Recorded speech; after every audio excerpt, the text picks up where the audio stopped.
So we're back another day. This is done, so this can go here. Oh, sort of done.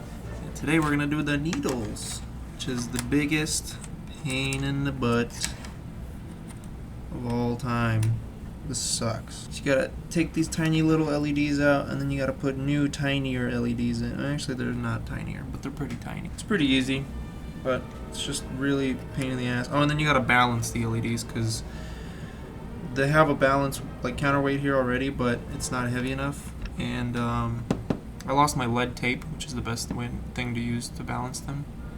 So I'm gonna have to order more lead tape or buy it somewhere. Usually what I do is I cut it right here where the bridge, see this post where that ends right here, I cut that off and just rip the whole thing out. So take your time, don't break anything off.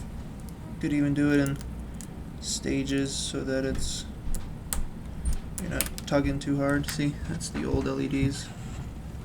That all comes out. See that? It's all cleaned up. And now, as you can see, this is a little wobbly because there's only one point of contact holding it in. So what I like to do is just dab some little bit of super glue in there. So I just lift this up a little. There's a little piece left over still.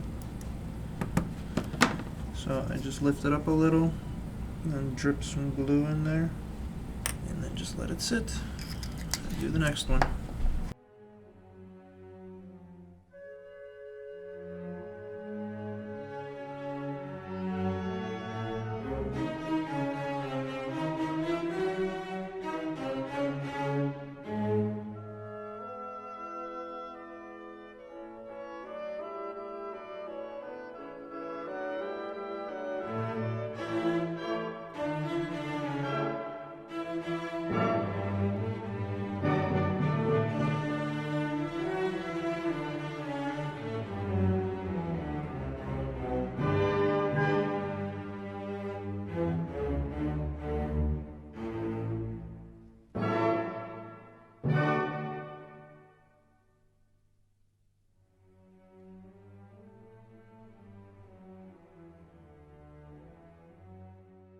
So what I use, which is probably the only thing that fits, is PLCC2 LEDs.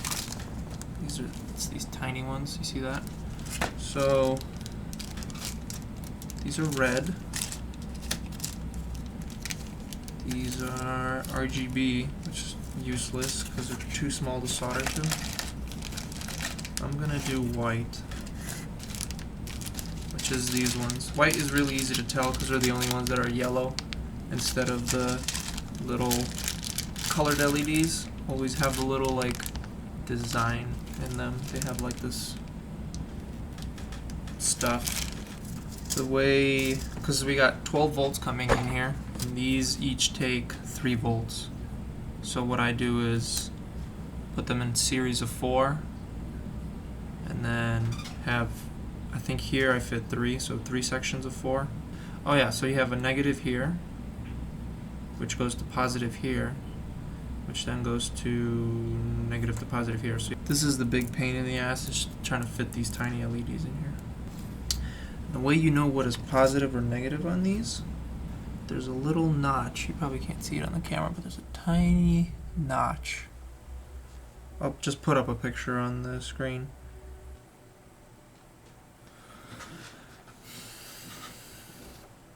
Okay. I'm just gonna stuff these in. So this is what I like to use. Just use these tweezers. There we go. And they fit literally like perfectly in here. It's awesome. Also, if you have, I think from 95 and up, the LEDs have a tinted red lens, so you can only use red or white LEDs, otherwise you get weird colors. Like if you put blue and red together, you'll get purple LEDs. You can do some mixing of lights and stuff, you try to figure out to get, you know, a white color or something, but it's like if you want like a yellowish white, you can do green, and then they'll mix with the red, and you'll get sort of yellow LEDs, which is closer to white, but I don't really think it's possible to get white. So just dab a little, tiny bit of solder. You don't want to make it too heavy. Okay, let's keep going. So see, now we flip directions because we want them in parallel. So now the anode, I think that's how it works. It's gonna go on the outside like this. On the left here, or my left, your right. Later that same evening. So the cats are about to have a fight. One of them's taking a shit, and the other one is watching. This is awesome of reverse action pliers, tweezers. You can hold the LED down like that. And this is why I removed that area right there where the clips were, because if it was still there, you could only fit 7 LEDs, which isn't enough. Then you have to use resistors and stuff, which I don't want to do. So that's why I removed that, so that I can add an 8th LED.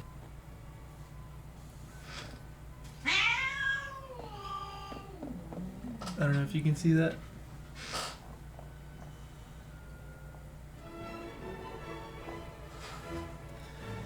Gotta love cats. The little one, Whiskey, which is actually the older one, is completely scared of Casper, who's the younger one, because he wants to play, and she's like, she thinks she's getting attacked and she's gonna die. Okay, so now we got 8 LEDs in there. We can test out whether they all work with my sophisticated technology here. So, negative. There, those glow. The metal's positive. And those glow.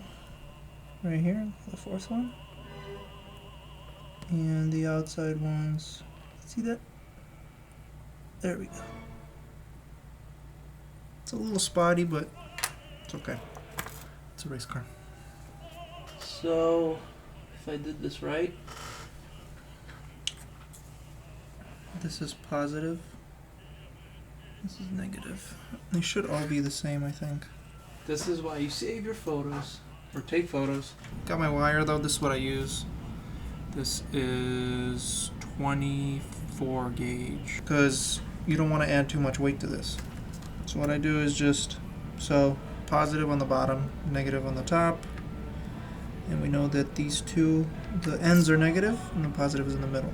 So I measure this, cut it, and this stuff's so thin that you can just strip it with your fingers. The shielding on it is like paper thin. Then I just tin these little contacts. Grab my tweezers.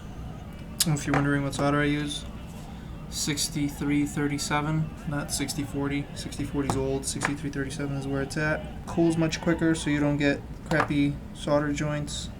Melts at a much higher temperature, so it's safer to use in cars where things get hot. There we go. One LED is done. I mean, one needle. Pretty sick. One eternity later. Alright, what's up people? This is probably the last time I'll be filming this video because last needle. Lead tape is here. Got some lead tape. Keep the box. And yeah, so that's all that's left. I'm gonna try recording up close with my phone. Got my phone right here. Try to get this close-up shot. So let's get started on that.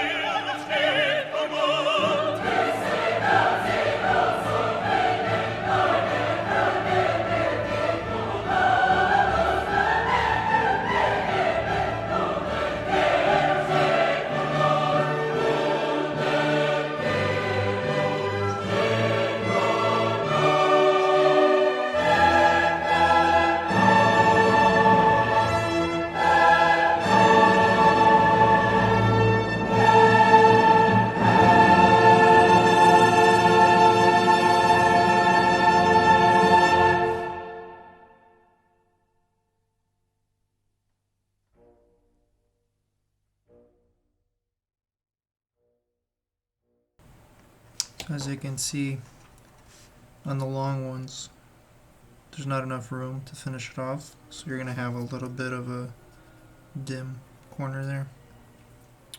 That's okay.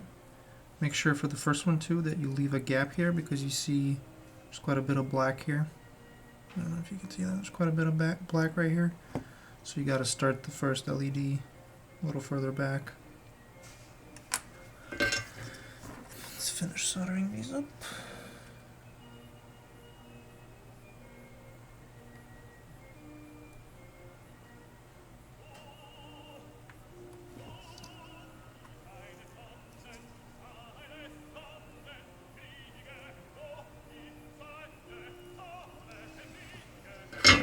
We're going to test them out with the power supply and the quads in sections of 4. See that lights up? So now we're going to wire it up. So like, remember I was showing earlier the little notch part of the LED, there's like a tiny little corner that's cut off. That's the negative. So I started with it facing this way. So we're going to start like this.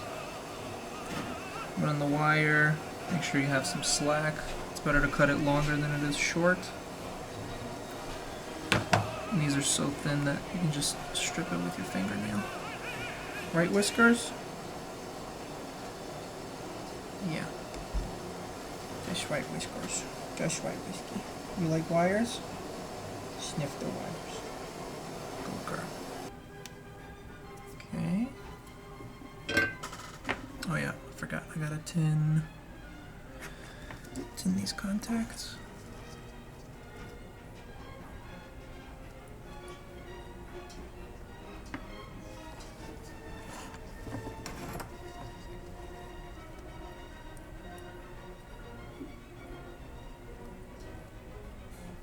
What is it, Whiskey? What is it? Goodbye.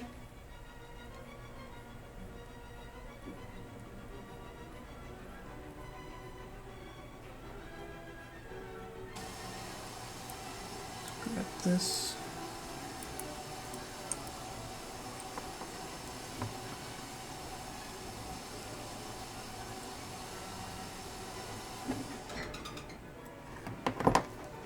That's one down. And then I like to just tuck the wires into this gap.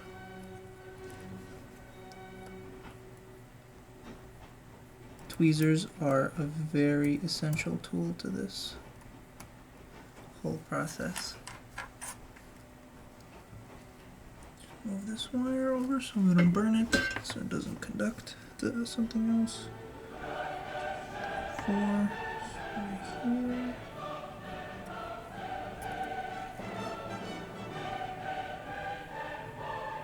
Hold that steady.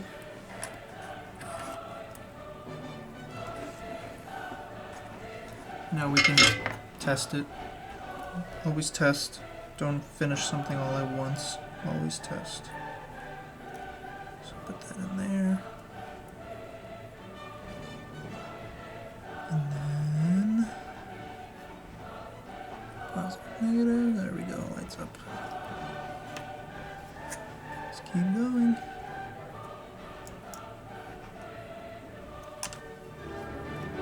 Next one's gonna be another positive.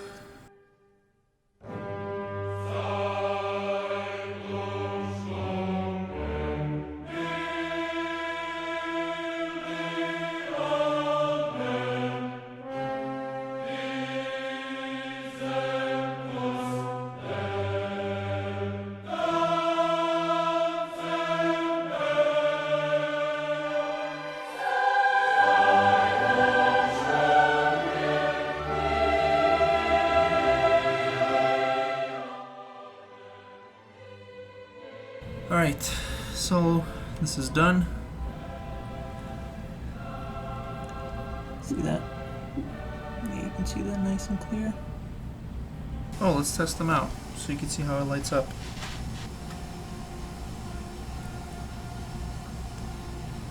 See? There you go.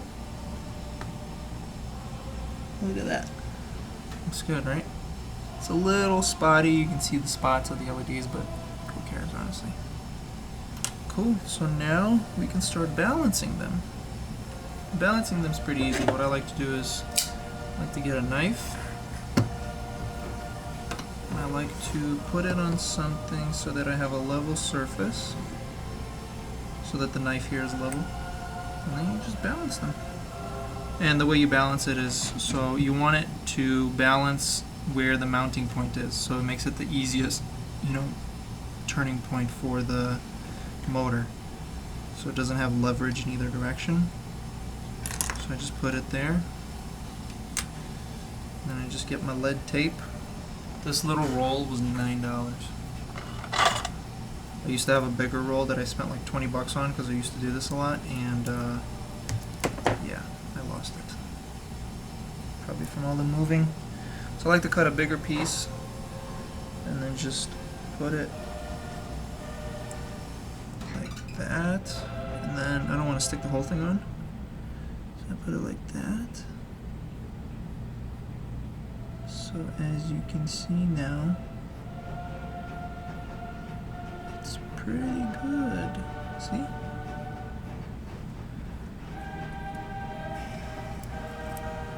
Let's move it over a little bit. Wrap it around the edge there. Make sure it's all stuck down and check it again. There you go. It's balanced-ish. Now we just got to be careful to put these back in. Just make sure all the wires are nice and tucked away. And just carefully slide these on.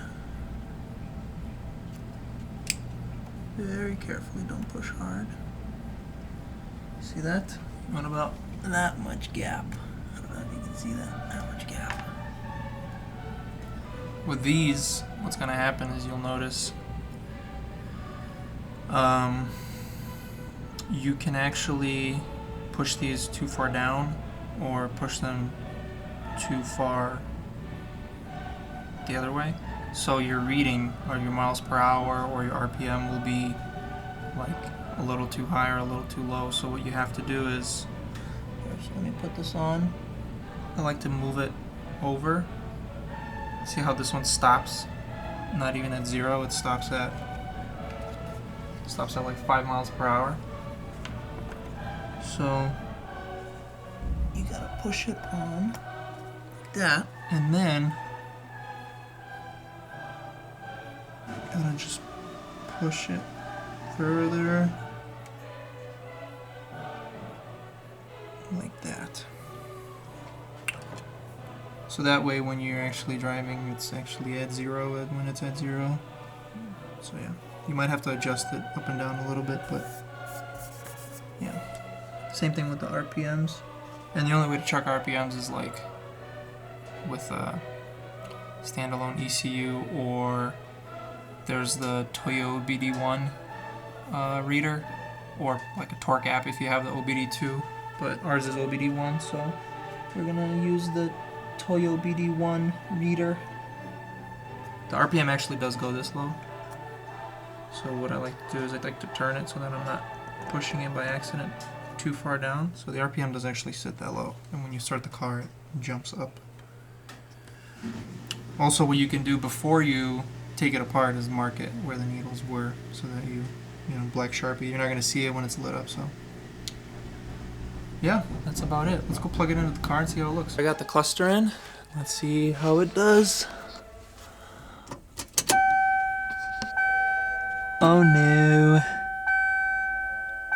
Alright, so the back lit works, and the needles work, except the 2 small ones.